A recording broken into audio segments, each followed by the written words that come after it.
How many fitness YouTubers does it take to change a light bulb? None. They're all terrible. I'm just joking. 2. 1 to change the light bulb, and 1 to sell you branched chain amino acids. So the season of Goodwill is over, and I have a target in my sights. Introducing Mike Thurston, 500,000 subscribers, fitness model with a redonkulous looking body, sponsored by a supplement company, now dropping his supplement knowledge upon us. This is the first supplement video which I've done. How convenient it's come at a time when I also announced my new supplement sponsorship on bulk powders. And I'd like to specifically address the Mike Thurston fans who will prematurely judge this video and leave useful comments. I am your host, James Linker, and you may say, James, you don't look like a fitness YouTuber. Interesting story. I look like this because my father is from England and my mother is an egg. So take it away, Mr. Thurston. I'm going to be honest with you guys, if I stopped taking protein powder, it's not like I would just disintegrate into nothing and lose all my gains. It doesn't work like that. I've gone through long periods of time without consuming any protein powder whatsoever, and it didn't really make a huge difference to my body composition overall. Huh? But that was just because I was making sure that I was hitting my protein intake targets for the day for consuming whole foods. Hi YouTube. Yeah, it's me again, James.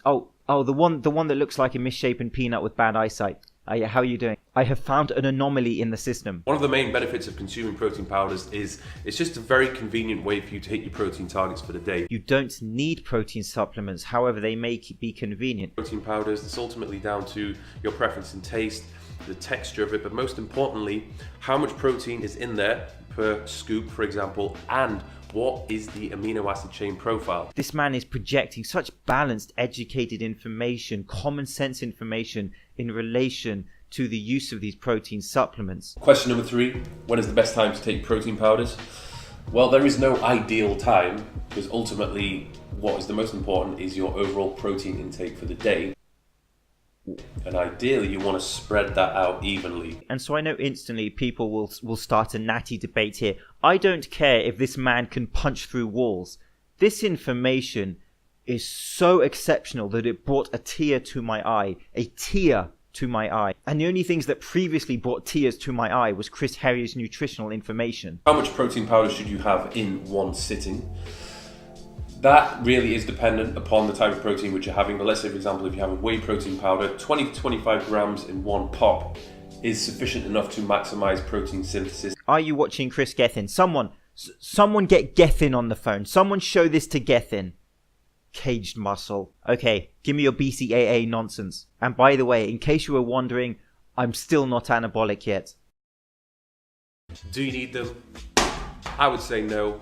Out of all the supplements out there, they're probably the ones which you will need or require the least. Someone knight this man. Somebody knight this man. Arise, Sir Mike Thurston. The reason for that is the branched chain amino acids which your body can't produce and requires can just be found in whole foods and the protein powders which you're consuming. So there's no real need for you to go and buy branched chain amino acids when you're already getting enough of them in the first place. Because as we know, BCAAs don't hack your protein metabolism and maintain some sort of peak anabolic state. They don't maintain muscle mass during fasted states. They are only just a small part of the essential amino acid profile. You can get BCAAs from your food.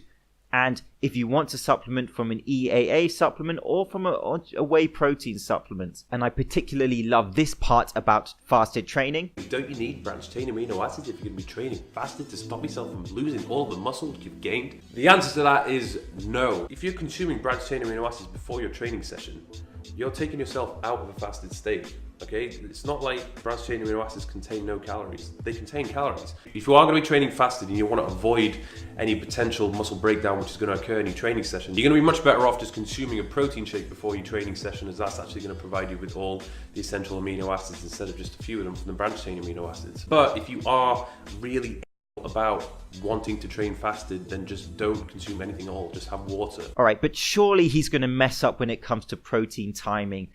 Go on, tell me there's an anabolic window. Go on, Mike, tell me there's an anabolic window. There's a lot of people that seem to think, oh, I need to get my protein shake in immediately after my workout, otherwise the workout was completely pointless, which is not true. Huh.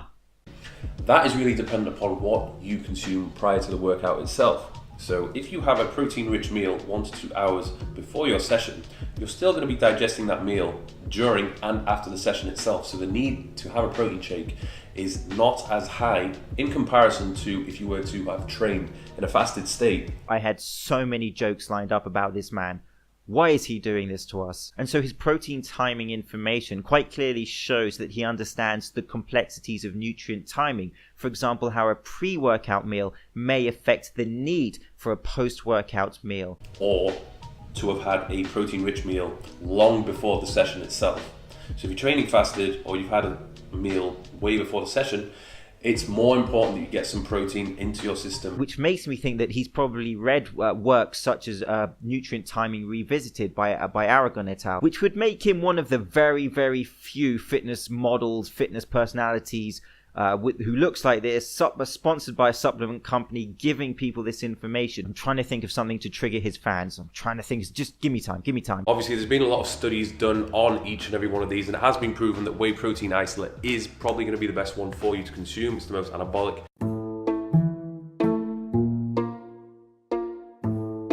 What is the most important is your overall protein intake for the day. Protein intake over a day is the most important aspect.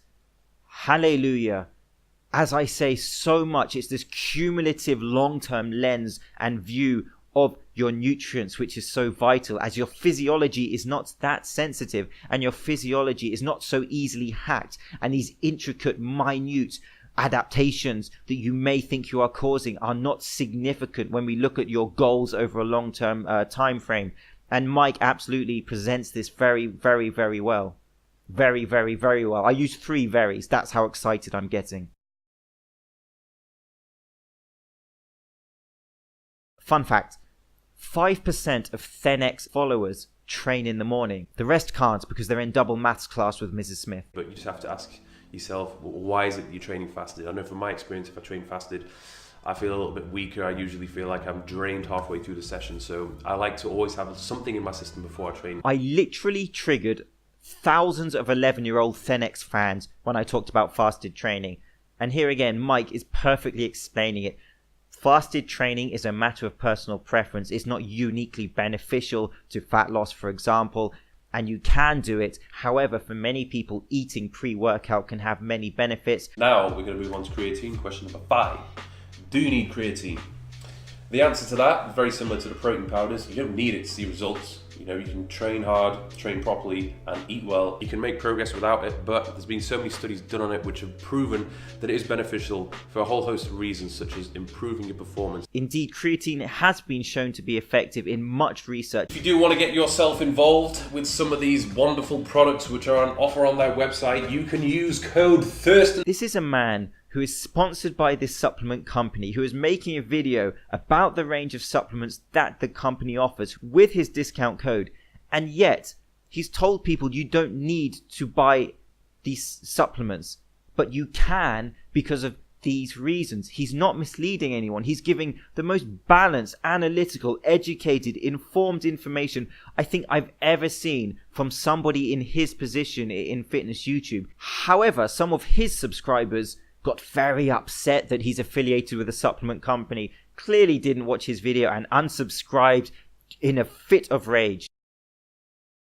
Hence my Mike Thurston subscribers' premature judgment of this video that I gave earlier. Do you see what I did there? That's a little flipperoonie of time. And so this wasn't a planned video, but this video by Mike Thurston is so on point and it's so rare that I wanted to try and share it in the best way I know how, by making bad jokes with a little bit of information and honesty and transparency. And I hope, and I've linked his video below, so please go and watch that. Not that he needs my help, because I love this attitude towards supplements where they are supplemental, where they can be useful, they can be convenient, they may have certain benefits, but they're not compulsory in almost all cases, unless you have a specific deficiency in some sort of substance that you may need to supplement.